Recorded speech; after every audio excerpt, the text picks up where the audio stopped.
आज के मुख्य समाचार। नालाबंद में शिक्षा मंत्री रोहित ठाकुर ने स्कूल भवन का किया लोकार्पण। नेता प्रतिपक्ष ने किया आपदा प्रभावित क्षेत्रों का दौरा। गुरुद्वारा श्री गुरु सिंह सभा में दीवान हॉल का नवीनीकरण पूर्ण। सिरमौर में पुनर्जीवित जोड़ीदार प्रथा, 2 भाइयों ने एक दुल्हन से किया विवाह। राजीव बिंदल का कांग्रेस सरकार पर हमला। सावन में सजी टका बेंच, मेहंदी पॉइंट बना आकर्षण का केंद्र। संजौली के हंस सत्संग हॉल में आयोजित हुआ मुफ्त हेल्थ कैंप। अब समाचार विस्तार से। नावर क्षेत्र की ग्राम पंचायत कुठाड़ी में एक महत्वपूर्ण कार्यक्रम के अंतर्गत माननीय शिक्षा मंत्री श्री रोहित ठाकुर जी ने शिक्षा के क्षेत्र में एक और मील का पत्थर स्थापित करते हुए शिक्षा खंड टिक्कर के अंतर्गत निर्मित राजकीय उच्च पाठशाला नालाबंद के नवनिर्मित भवन का विधिवत लोकार्पण किया। यह भवन 14,20,000 की लागत से तैयार किया गया है, जो अब विद्यार्थियों को एक सुरक्षित, सुविधायुक्त व गुणवत्तापूर्ण शैक्षणिक वातावरण प्रदान करेगा। लोकार्पण समारोह में स्थानीय जनता, छात्र छात्राएं, अभिभावक, शिक्षकगण व विभिन्न विभागों के अधिकारी बड़ी संख्या में उपस्थित रहे। इस अवसर पर शिक्षा मंत्री ने कहा कि वर्तमान सरकार शिक्षा को ग्रामीण स्तर पर मजबूत करने के लिए निरंतर प्रयासरत है और आने वाले समय में ऐसी और योजनाएं क्रियान्वित की जाएगी जिससे विद्यार्थी अपने ही क्षेत्र में बेहतर शिक्षा प्राप्त कर सके। इसके उपरांत मंत्री महोदय ने राजकीय वरिष्ठ माध्यमिक विद्यालय कुठाड़ी तथा आयुर्वेदिक उप स्वास्थ्य केंद्र घासनी के भवन निर्माण कार्यों का स्थलीय निरीक्षण भी किया। उन्होंने निर्माण कार्य की गुणवत्ता, प्रगति व समयबद्धता को लेकर अधिकारियों से विस्तृत जानकारी प्राप्त की और स्पष्ट निर्देश दिए कि निर्माण में किसी भी प्रकार की लापरवाही बर्दाश्त नहीं की जाएगी। उन्होंने कहा कि स्वास्थ्य और शिक्षा दोनों ही सरकार की प्राथमिकताएं हैं और इन क्षेत्रों में मजबूत बुनियादी ढांचे की आवश्यकता है। कार्यक्रम के दूसरे चरण में मंत्री जी ने वन विभाग द्वारा आयोजित वन महोत्सव 2025 के शुभारंभ समारोह में भाग लिया। कार्यक्रम का आयोजन ग्राम पंचायत कुठाड़ी में बड़े हर्षोल्लास से किया गया, जहां मंत्री श्री रोहित ठाकुर जी ने देवदार का पौधा रोपित कर इस पर्यावरणीय महाअभियान की शुरुआत की। उन्होंने कहा कि वन हमारे जीवन का आधार है। आने वाली पीढ़ियों को स्वच्छ पर्यावरण देना हमारी जिम्मेदारी है। उन्होंने लोगों से आग्रह किया है कि वे अधिक से अधिक वृक्षारोपण करें और पर्यावरण को सुरक्षित रखने में भागीदार बने। इसके अतिरिक्त वन महोत्सव 2025 कार्यक्रम में डीएफओ रोहडू, पंचायती राज संस्थाओं के प्रतिनिधि, स्थानीय नागरिक व विभागीय अधिकारी भी बड़ी संख्या में उपस्थित रहे। लोगों का कहना है कि यह आयोजन न केवल विकास की नई रेखाएं खींचता है, बल्कि यह दिखाता है कि सरकार शिक्षा, स्वास्थ्य और पर्यावरण जैसे मूलभूत क्षेत्रों में गहरी रुचि व प्रतिबद्धता के साथ काम कर रही है। इस तरह के कार्यक्रम ग्रामीण क्षेत्रों में विश्वास और विकास दोनों को गति प्रदान करते हैं। जनता में कार्यक्रम को लेकर अत्यधिक उत्साह देखा गया और लोगों ने मंत्री जी की कार्यशैली और क्षेत्र के प्रति समर्पण की मुक्त कंठ से सराहना की। नेता प्रतिपक्ष जयराम ठाकुर ने सराज विधानसभा क्षेत्र के छतरी इलाके का दौरा किया और हाल ही में आपदा से प्रभावित परिवारों से मुलाकात भी की। उन्होंने मौके पर राहत सामग्री वितरित की और लोगों की समस्याएं भी सुनी। इस दौरान उन्होंने राज्य सरकार पर राहत कार्यों में देरी का आरोप लगाते हुए कहा कि पीड़ितों को शीघ्र मुआवजा और सुविधाएं मिलनी चाहिए। आज मैं अपने विधानसभा क्षेत्र सराज के अंतर्गत ग्राम पंचायत ब्रेवगी में आया हूँ। ये ठेंसर का गांव है, जहां हम देख रहे हैं कि बहुत बड़ी क्षति यहाँ पर गांव के घरों को हुई है, बगीचों को हुई है, रास्तों को हुई है। मेरे से पीछे यहाँ चलने का जो पुल है, वो पुल दोनों तरफ से जो है वो असुरक्षित हो गया है, लेकिन और कोई रास्ता नहीं है इसके सिवाय यहाँ इस खड्ड से पार निकलने का। तो फिर भी जान जोखिम में डाल करके लोग यहाँ इस पुल के रास्ते जो है चढ़ करके यहाँ तक इस नदी को, इस खड्ड को पार कर रहे हैं। सबसे बड़ी बात चिंता का विषय है कि इस इलाके में सेब की फसल इस वक्त तैयार है, लेकिन हमारे जो लिंक रोड्स वो पूरी तरह से अभी तक बंद पड़े हैं। मेन हमारा एक रोड यहाँ तक खुला है और उसके लिए हम कोशिश कर रहे हैं कि कुछ जेसीबी का इंतज़ाम हो जाए ताकि लिंक रोड को भी खोलने का प्रयत्न किया जा सके, ताकि सेब की फसल मार्केट तक पहुंच सके। ऐसा हमारा प्रयास है। लेकिन फिर भी मैं इस बात को देख रहा हूं कि यहाँ घरों को तो नुकसान हुआ है, 2 घरों के बारे में जो जानकारी दी गई पूर्ण रूप से क्षतिग्रस्त हुए हैं, लेकिन पार्शियली डैमेज जो है घरों का नंबर बहुत ज़्यादा यहाँ पर भी है। लेकिन ज़िंदगी सलामत है, ज़िंदगी बच गई है, ये बहुत बड़ी बात है। आज के इस दौर में मैं यही कहूँगा कि पूरे सराज विधानसभा क्षेत्र में इस वक्त हम युद्ध स्तर पर जो रोड्स का, सड़कें जो डैमेज हुई है उनका रेस्टोरेशन का काम चला रहे हैं, उनको ठीक तरह से खोलने का काम चलाए हैं, ताकि हमारे जो जितने भी पेयजल योजनाएं हैं, हमारी पावर सप्लाई है, उसके साथ साथ में जो हमारे सेब की फसल तैयार है उसको मार्केट तक पहुंचाने का काम हो सके। लेकिन बहुत ज़्यादा अभी तक मेहनत करने की आवश्यकता है, काम करने की आवश्यकता है। मेरा सरकार से इस बात के लिए आग्रह है कि सेब की फसल पूरी तरह से तैयार हो चुकी है। मार्केट में अगर लेट हो जाएगी, देर हो जाएगी, तो सेब की फसल का मूल्य जो है वो ठीक रूप से किसानों को, बागवानों को नहीं मिल पाएगा, जिसके कारण बागवानों को बहुत बड़ा नुकसान होगा। लेकिन इस सारे दौर में मेरे विधानसभा क्षेत्र में जो नुकसान हुआ है, भरपाई करना इतना आसान नहीं है, जल्दी में वक्त लगेगा। लेकिन हमने हौसला रखा है और हौसले के साथ आगे बढ़ेंगे। निश्चित रूप से इस विधानसभा क्षेत्र को फिर वैसे ही खड़ा करेंगे जहां आज से 30 वर्ष पहले हम इन खड्डों में पुल नहीं होते थे, लकड़ी के जो है डीपी जिसको बोलते हैं, डीपी जो है उसको, उसके ऊपर से हम यहाँ गुजरते थे, उसके ऊपर जा कर के हम उस खड्ड को पार करते थे। 30 वर्षों में हमने हर खड्ड पे, हर नाले पर पुल लगाए थे, वो पुल बह करके चले गए। अब फिर वो दौर हमारे सामने है, फिर हम डीपी के ऊपर जा कर के खड्ड को क्रॉस कर रहे हैं। लेकिन हिम्मत रखें, हौसला रखें, हम निश्चित रूप से जल्दी उस दौर को फिर से लाएंगे जब यहाँ पर पुल होंगे, लोग आराम से आ सकेंगे, जा सकेंगे और सुरक्षित होकर के इन इलाकों में रह सकेंगे। बहुत बहुत धन्यवाद। हिमाचल प्रदेश के सिरमौर जिले के गिरिपार क्षेत्र से एक बार फिर सदियों पुरानी परंपरा जोड़ीदार विवाह प्रथा चर्चा के केंद्र में आ गई है। क्षेत्र के शिलाई गांव में 2 सगे भाइयों प्रदीप सिंह कपिल नेगी ने क्षेत्र की एक युवती से एक ही मंडप में 7 फेरे लिए और पारंपरिक हिंदू रीति रिवाजों के साथ विवाह संपन्न किया। यह विवाह न केवल स्थानीय लोगों के लिए एक सामाजिक आयोजन था, बल्कि सोशल मीडिया पर इसके वीडियो वायरल होने के बाद यह पूरे प्रदेश भर में बहस और रुचि का विषय बन गया है।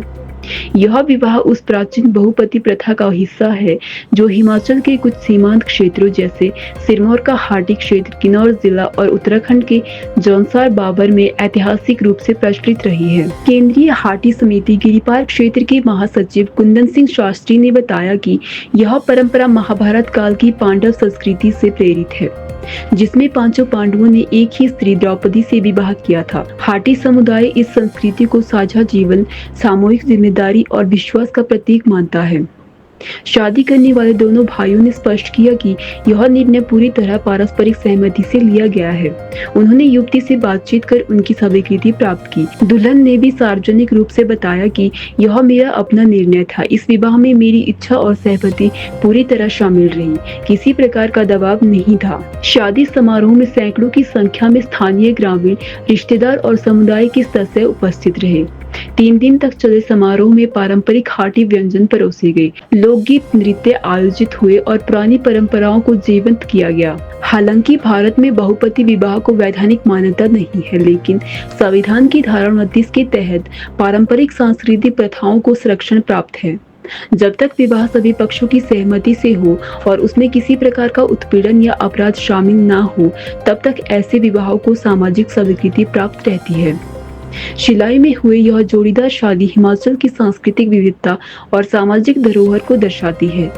यह विवाह न केवल एक परंपरा का पुनर्जन्म है, बल्कि समाज के सामने यह भी प्रश्न उठाता है कि क्या आधुनिकता के इस युग में हम अपनी सांस्कृतिक जड़ों को सहेज पा रहे हैं या नहीं।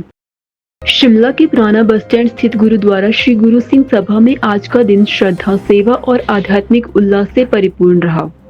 धन धन श्री गुरु हरकिशन साहिब जी के प्रकाश पर्व और दीवान हॉल के नवीनीकरण कार्य की पूर्णता के पावन अवसर पर विशेष गुरुमति समागम और शाहाना स्वागत समारोह का आयोजन किया गया। शाम 7 बजे धन धन श्री गुरु ग्रंथ साहिब जी महाराज के पावन स्वरूप को 5 प्यारों की अगुवाई में सतनाम वाहिगुरु के गूंजते जाप जयकारों और फूलों की वर्षा के साथ नवनिर्मित दीवान हॉल के सचखंड एवं प्रकाश स्थान पर सम्मान स्थापित किया गया। इस अवसर पर 5 गुरसिख प्यारों ने भट्टा के सवैये का उच्चारण किया, जिससे वातावरण श्रद्धा से ओतप्रोत हो गया। संगत की भारी उपस्थिति ने इस आयोजन को ऐतिहासिक बना दिया।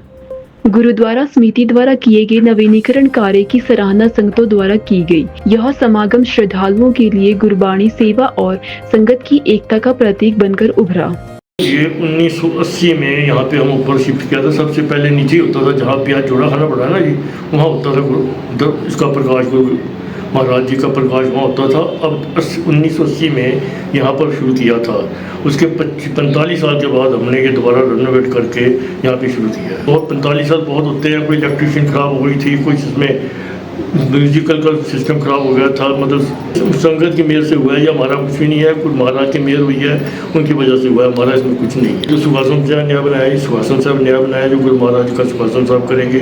बाकी कारपेट वगैरह सब ये वुडन का काम हुआ है, सब ये नया हुआ है। ये पालकी साहब भी बहुत पुरानी है, 1921 की बनी थी ना पालकी साहब, 1921। ये पालकी साहब 1921 से बनी है। इसको सारी पॉलिश वगैरह करके इस सेम पालकी को रखा गया है। वैसे गुरुद्वारा साहब 140 साल पुराना है। 140 साल पुराना है। 140 साल पुराना गुरुद्वारा है। इसकी गुरुद्वारे की हमारी हाइट भी 4 फुट बड़ी है, और अंदर हमने लोग को भी लगा रखे हैं।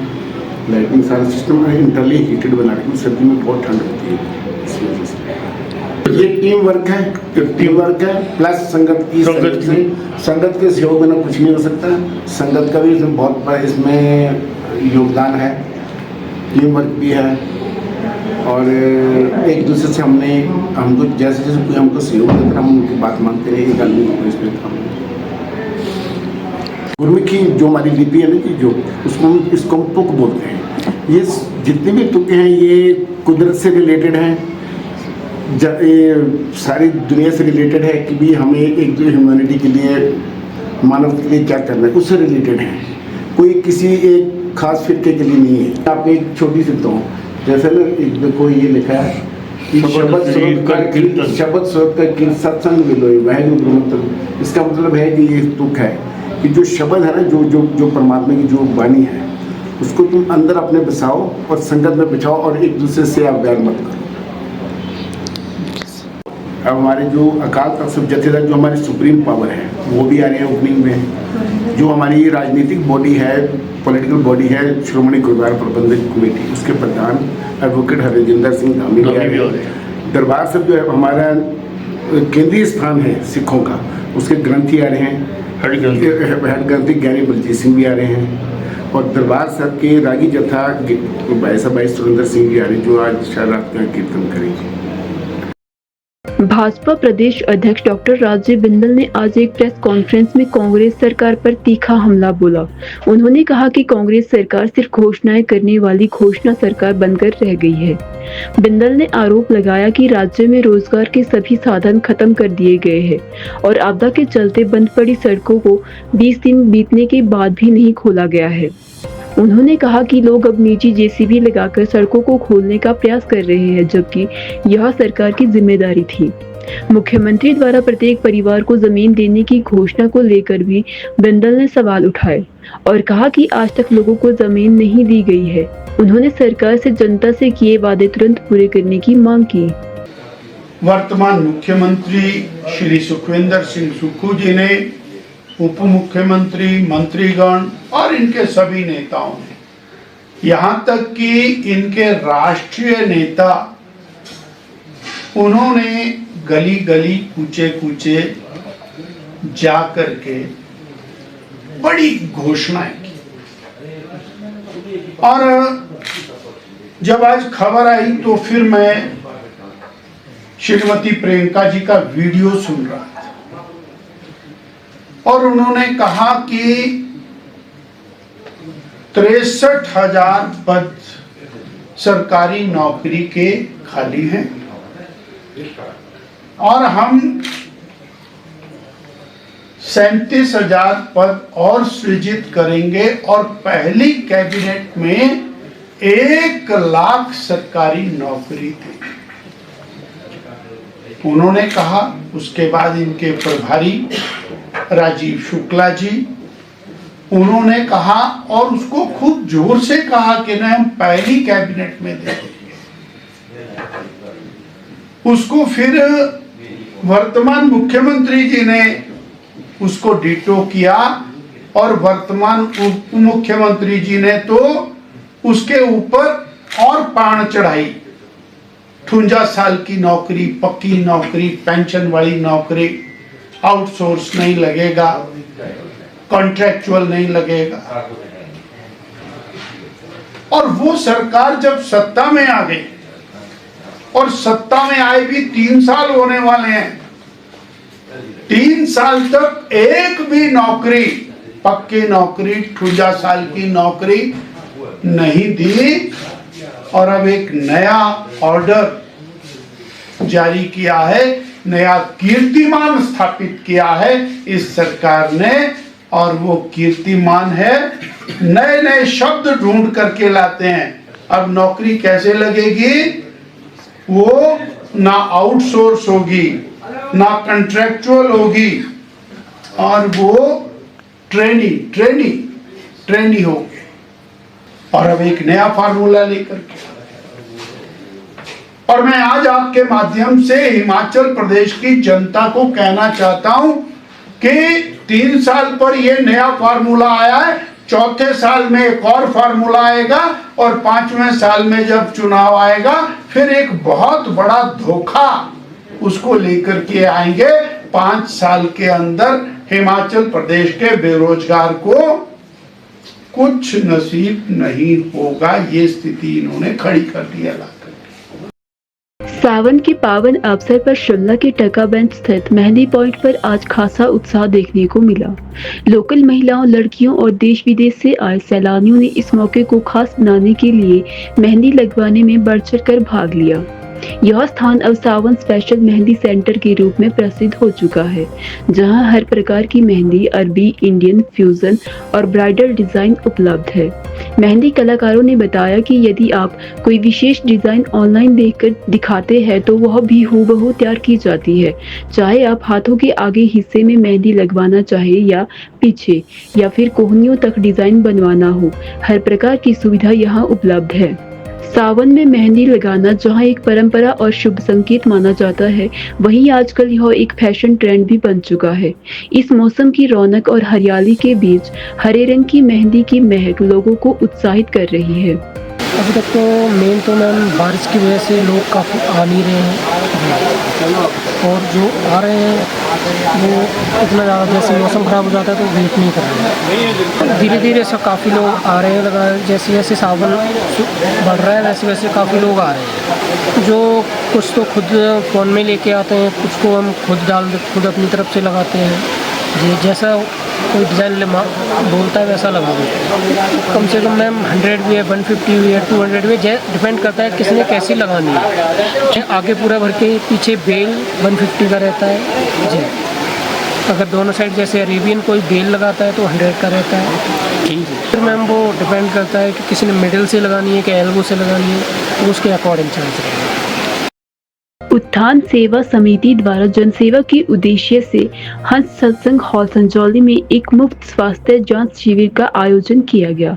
इस हेल्थ कैंप में कई प्रतिष्ठित ऑर्गेनाइजेशन और अनुभवी डॉक्टरों ने भाग लेकर अपनी सेवाएं दी। इस शिविर का मुख्य उद्देश्य उन लोगों तक स्वास्थ्य सुविधाएं पहुंचाना था जो किसी कारणवश अस्पताल नहीं जा पाते, जैसे कि बुजुर्ग, आर्थिक रूप से कमजोर वर्ग या दूर दराज के क्षेत्र में रहने वाले लोग। डॉक्टरों ने बताया कि यह प्रयास समाज के उन वर्गों को ध्यान में रखकर किया गया है जो सही समय पर इलाज नहीं करा पाते।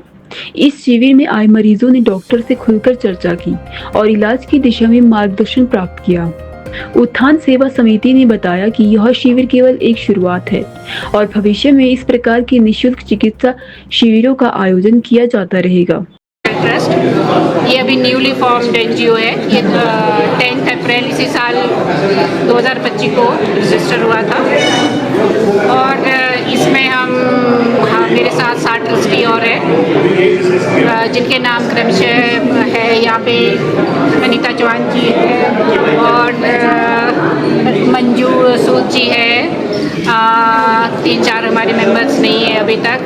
जी फ्री कैंप है या ये हेल्थ अवेयरनेस कैंप है। जैसे हर जो अवेयरनेस कैंप होते हैं उसमें डायग्नोसिस या ट्रीटमेंट या अवेयरनेस सेशन चलते हैं, तो इसका मकसद भी ये है। और हम एक अलग मकसद लेके चले हैं, वो है spread the awareness among the people who are deprived और who are undeserved, who are underprivileged, जो इनकी पहुंच नहीं है। बेसिक जो हमारा इंफ्रास्ट्रक्चर है, जो हेल्थ केयर है, उन लोगों तक पहुंचने की है, वो इस चीज़ का फ़ायदा उठाए। कुछ लोग होते हैं जो हॉस्पिटल नहीं जा सकते, उनकी अपनी लिमिटेशन होती है, अपनी फिजिकल हो सकती है, उनकी अपनी फाइनेंशियल हो सकती है, जोग्राफिकल हो सकती है, तो उनके लिए हमने एक छत के नीचे डॉक्टर्स को अरेंज किया। तो हमने ये कोशिश की है कि लोग इसका फ़ायदा उठाए।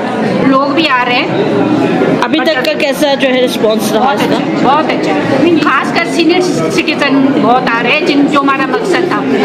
हमारा मकसद था to reach the unreached people, जो आ नहीं सकते हॉस्पिटल की कारणों से, तो उनके लिए ये कार्यक्रम ये हमने जो कैंप ऑर्गेनाइज किया। हमें तो बताया गया कि नवीन जो रोटरी क्लब है वो लोग कराना चाहते थे कैंप संजौली के अंदर, और हमारा जो क्लिनिक है मल्टी स्पेशलिटी क्लिनिक संजौली में, तो उनको अप्रोच किया गया था। तो फिर हम लोगों ने एग्री करके आज यहाँ पे मेडिकल कैंप का आयोजन किया जा रहा है।